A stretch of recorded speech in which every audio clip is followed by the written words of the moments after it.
Up humanities class. All right, here we are in our space unit. Last week we watched Gravity, and then we hit some stuff that was really kind of like factual. I think some interesting current event stuff, looking at like Elon Musk and SpaceX, and kind of what the state of like space debris was one thing we looked at, but also possibly looking ahead to setting up colonies out on Mars or the moon. We might get into that a little bit more down the road. And there are a couple really good, interesting, like sci-fi type futuristic movies that I'm thinking about showing down the road. This week, we're going to take a little bit more of a walk on the wild side. Honestly, what we're going to hit this week would really tie in pretty well to, if you were in class last semester, we did a unit on conspiracy theories. Some of you actually did UFOs or aliens as your topic for that conspiracy theory unit. Kind of a controversial thing. There's no rock solid like evidence that where I could say there for sure is life and there are alien UFOs that are coming and watching us and keeping an eye on us, or that there is not. I think that that's one of those things that I've always been fascinated by, the topic of like UFOs and extraterrestrial life visiting Earth. I want to look at and show you some very interesting interviews this week. And then eventually, probably tomorrow, and I might extend it for a couple day like window of answering, we're going to do a Q&A unit or a Q&A post where I'm going to ask you what your take is on that. Do you think aliens like exist? Is there life out there in the universe? Do you think they're coming and visiting Earth? Now, I'll say this, but I've talked about like bias in this class and how everybody always like just having an opinion on something and looking into it, you have bias, and that can kind of taint your views and how you spin things or how a teacher would cover things. Well, let me tell you right up front, my bias on this is probably pretty strong. I am very much rooting for that there is aliens. I'm fascinated by that. I've been really interested in it since I was a kid. Love sci-fi movies. Anyway, I want it to be true, I guess.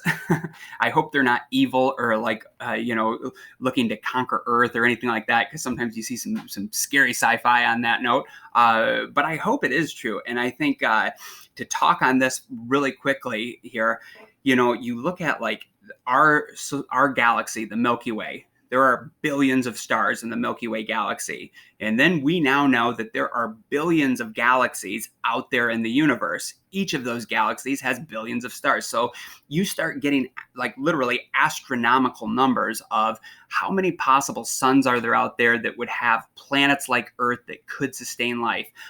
It would seem like the answer to that is it has to be trillions of them. Now, I also, in my personal kind of opinion on it, I feel like life is probably fairly rare in the universe, I think, but I really don't know that. I don't, anybody that says they do know this one way or the other, I think that should be a red flag and you should question them, because there's not a lot of rock solid evidence from what we can see and like what we have at our fingertips and what we're able to research today. But I think when you factor in the numbers, it almost makes it like a statistical, like highly likelihood. I said that kind of messed up, but it makes it statistically probable that there is life out there in the universe, because there's just, the numbers are overwhelming of how many planets there are out there. And like, by the way, and I don't totally understand how they're able to do this, but with long range like electron telescopes today, they are every day finding more and more planets that are in like the Goldilocks zone, they call it, like Earth is, where it's like just the right distance away from the sun. It would planets that have liquid water on it and carbon that would be at the right distance from their suns, where the water would be maybe frozen at some times, but also liquid. And we think, from our end, that like those are the things that you would need to have a planet like Earth that could sustain life that would be similar to us. But looking at it from a different angle, there could be life out in the cosmos that is nothing like us too, that doesn't need liquid water, or that could survive in extreme heat or extreme cold. So who knows? There's a lot of questions there. Now, you can look up an endless amount of stories of people that claim to be abducted or that have seen UFOs, which, UFOs absolutely exist, because let's remember, a UFO is an unidentified flying object. That's something you might want to put in your notes. If you do have those lecture notes still going, a UFO is an unidentified flying object. Now, those absolutely exist. That's just any object up in the sky that we're not sure what it is. It could be an enemy plane. It could be a weather balloon. It could be just some weather anomaly. Now, are any of those UFOs actually aliens, alien spacecraft that are coming to look at us, or creatures from another dimension, or humans from the future that have time traveled? I don't know. That's where it starts to get really fishy and wacky, and you can hear different stories. And I do think most of the people that like claim that there are UFOs, or that claim that they've been abducted or something like that, I think most of them are kind of full of crap, and they're probably just people looking for attention. However, I've come across certain people and certain stories that do seem pretty plausible and believable, and make me really scratch my head. And whether they're actually telling the truth or not, or if maybe it's a crazy person and they just seem sane and credible to me, I do think it's a lot of fun to look into this stuff and dig into it and let your mind go wild. So this week I'm going to throw at you a lot of like alien life and UFO type stuff. I've got some interesting little stories and interviews that I want you to watch. I think for today, I'm going to show you the interview of Bob Lazar. Bob Lazar was recently, like about a year ago, was on the Joe Rogan podcast. Now, some of you might listen to some podcasts. Some of you probably don't at all. His podcast is on, now it's only on Spotify, but at the time it was on like the iTunes, your Apple podcast app, or, the Google equivalent to it. And he also posted everything to YouTube. This guy...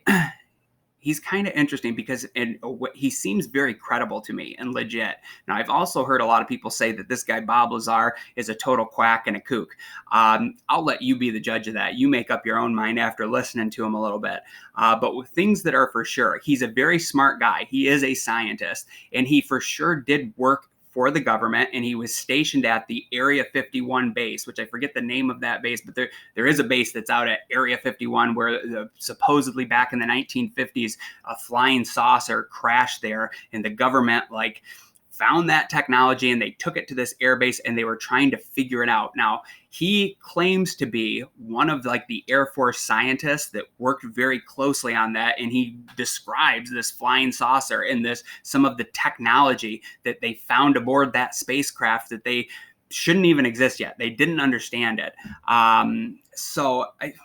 don't know if this guy's credible or not. I'm going to let you be the judge of it, but I do think his story is pretty interesting. Now, you can watch the whole interview, and I'm going to give you, I think, 2 days on this topic, because the whole interview, if you listen to everything from the Joe Rogan podcast where Bob Lazar is the main guest on there, it's like 2 hours long. You don't have to listen to all that, but I also know that some of you might really be into this topic, and I do think I felt it was worth my while, and the time flew on that, and definitely thought it was worth my 2 hours of my time to sit there and listen to it. But again, I'm super into this topic. So I'm going to post the whole interview there, and I'm also going to post a few just of the segments.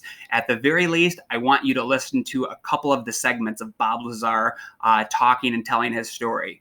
But if you're really interested in it, and this is like a topic you would kind of like, you really don't have to watch it all on YouTube and sit there and be glued to your screen.